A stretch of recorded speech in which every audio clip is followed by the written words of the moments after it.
Welcome to Biztech Marketing Show, the show where we feature companies operating globally, sharing marketing insights about their products and solutions and how they make a difference to their customers' businesses. Today, we speak to Jonathan Parker, Managing Director, EMEA and APAC, Advertising and Production Resources, or also known as APR. Now, Advertising Production Resources, or APR, was founded in the year 2000 and headquartered in Denver, Colorado.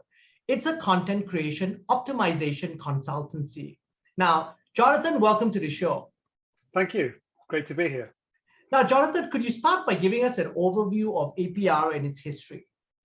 Well, absolutely. I mean, it was founded just basically initially was starting with where you'd expect most marketing optimization to take place, which was around ensuring fairness and transparency in the costs that were being put together for production content creation.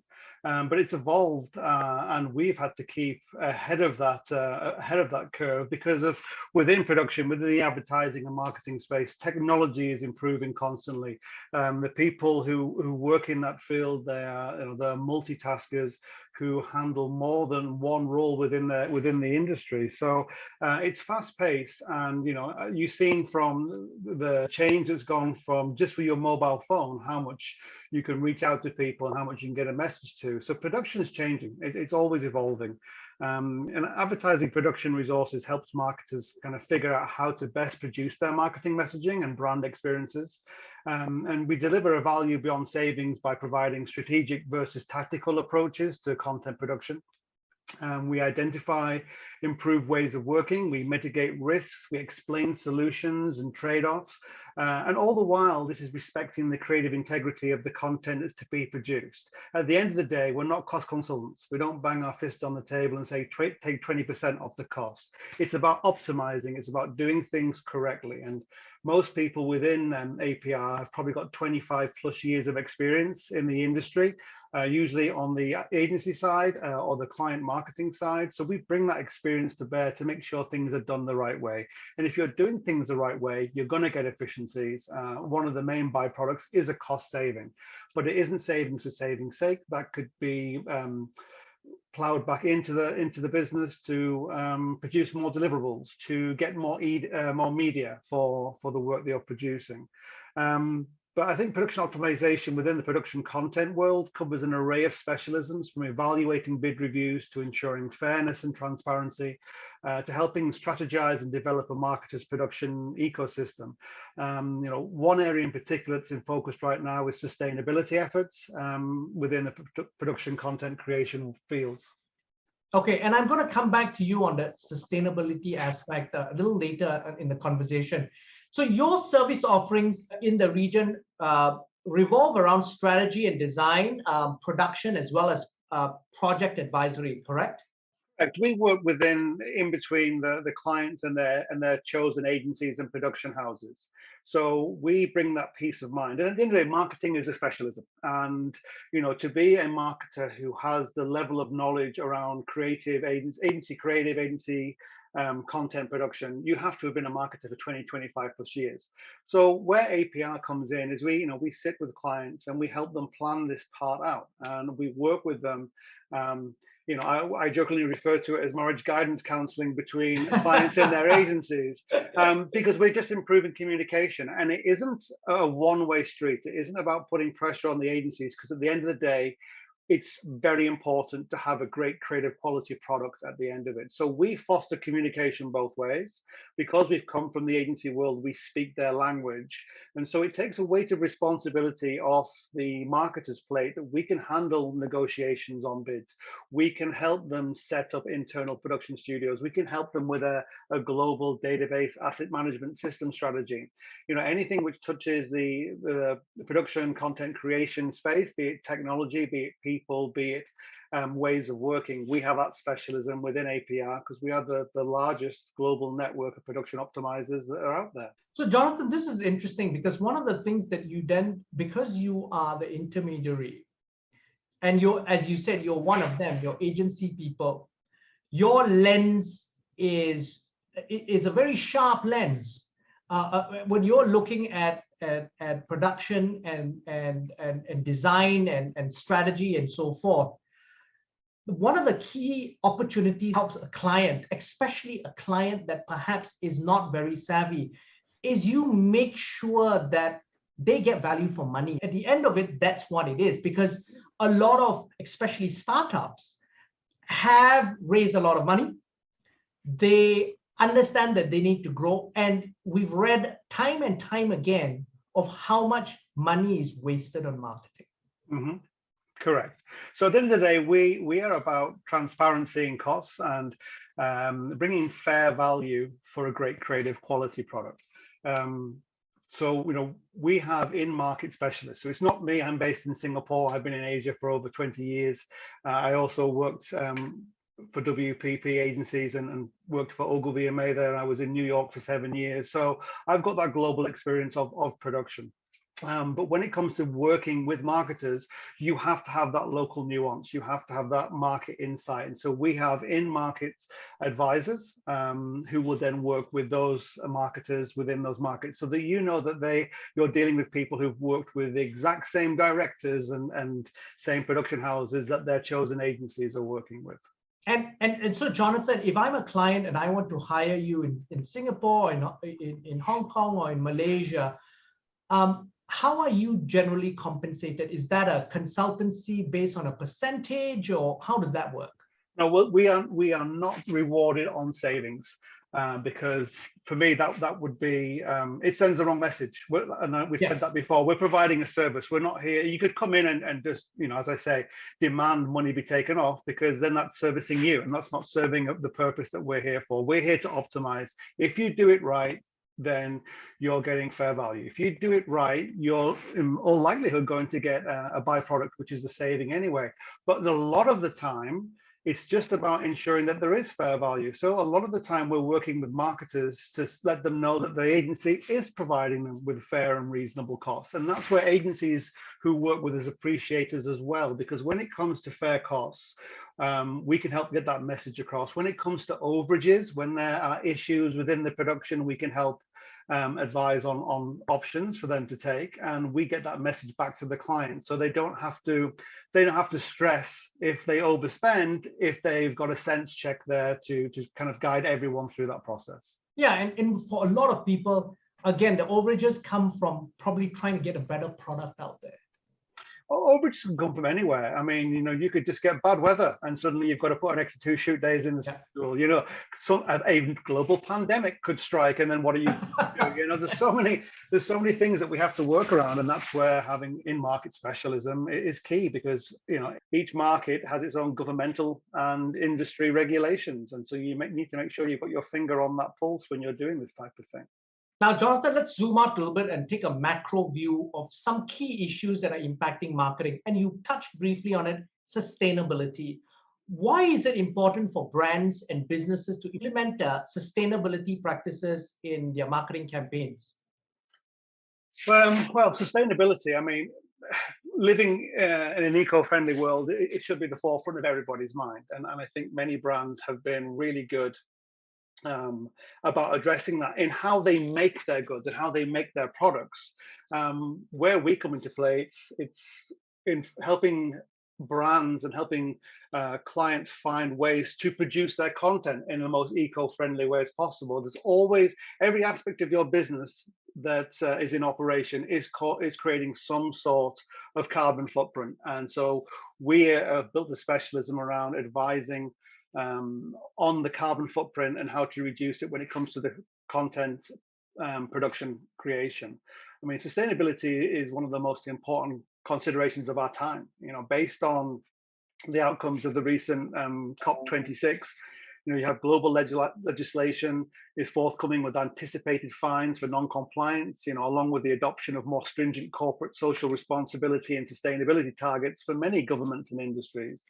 The latest United Nations Intergovernmental Panel on Climate Change, they reported that despite its grim prognosis, they're all holding out that if immediate action is taken, we can, on reducing the carbon footprint, global warming can be kept at that 1.5%, at 1.5 degrees barrier that they're trying to keep to. And it's a monumental task. You know, it will involve a concerted effort from governments, industries, businesses, and communities around the world to reach this goal.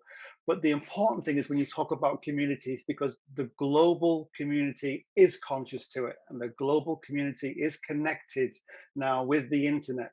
And everyone has a voice, and everyone can speak up, and everyone can put pressure on to brands. And if you are not seen to be doing the most that you can, consumers will vote with their feet, and they will go somewhere else. You not only have to be producing the best quality brands to attract consumers, but you've got to be producing everything about it in the best quality way.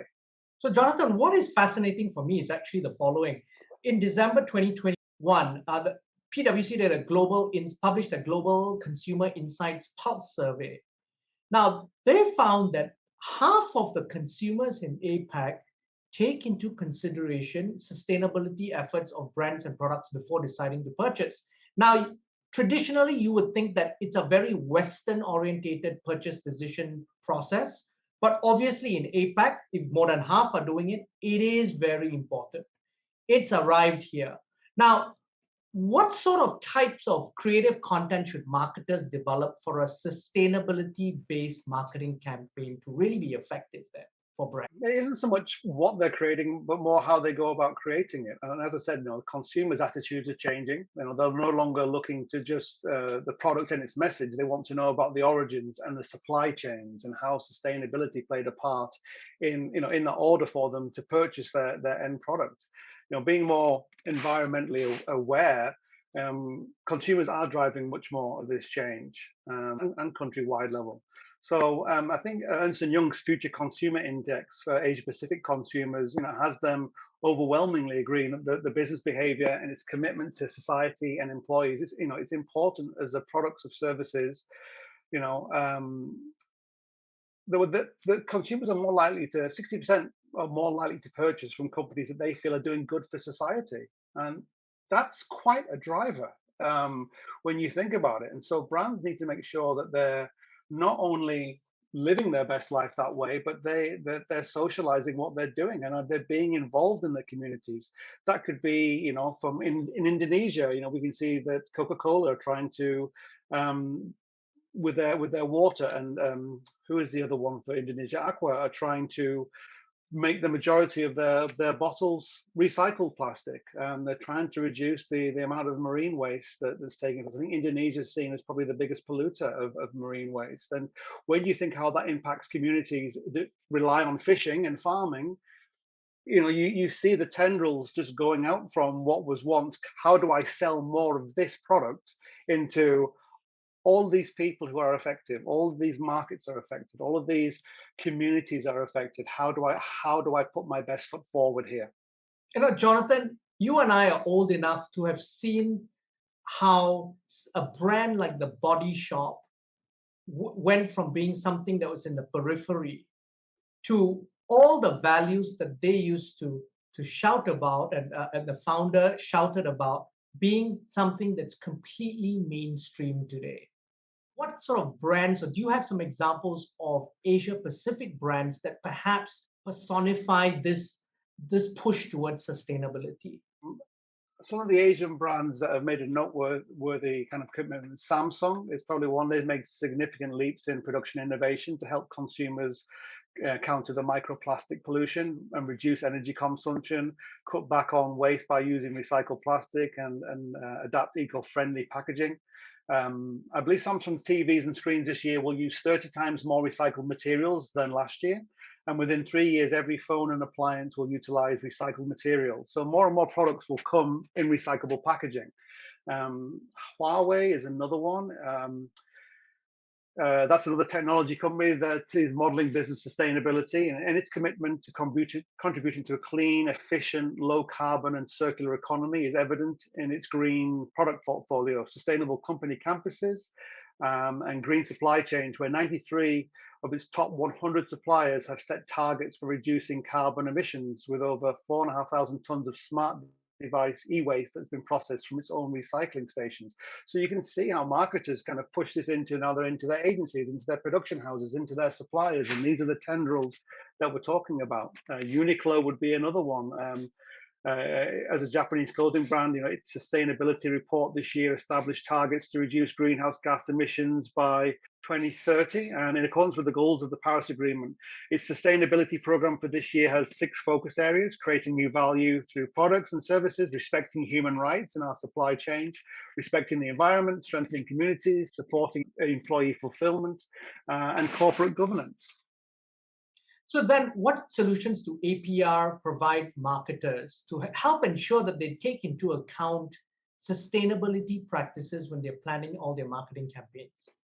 So it could, at this basic level, let's just say we are doing a video shoot that's going to be used for something online. Now, we'd think about that video shoot. Does everyone have to fly in? Do you have to have 20 people fly into Tahiti to do this commercial? Or there's so much more that can be done remotely now. I mean, we all live on the screen. We're all looking at Zoom, Microsoft Teams, etc., all day, and that's the way we communicate. So we have helped develop guidelines and ways of working for marketers and clients to work with their agencies to do things remotely. COVID really pushed that forward. I mean, obviously that was great, and it was Mother Earth's way of kickstarting this whole sustainability, and so enabling a set of guidelines. What should we be following? So if you're catering an event, does it need to be plastic forks and plates? No, it shouldn't. It should be recycled paper and the recycled, the wood, the bamboo type knives and forks. You should be using glasses, not plastic cups and plastic water bottles.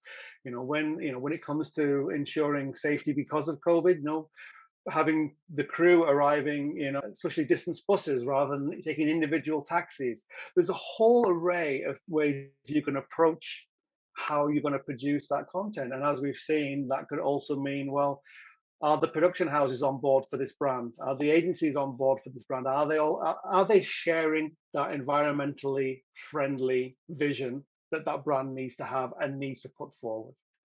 Now, Jonathan, looking ahead, 2022, 2023, what are some key sustainability trends that marketers should consider?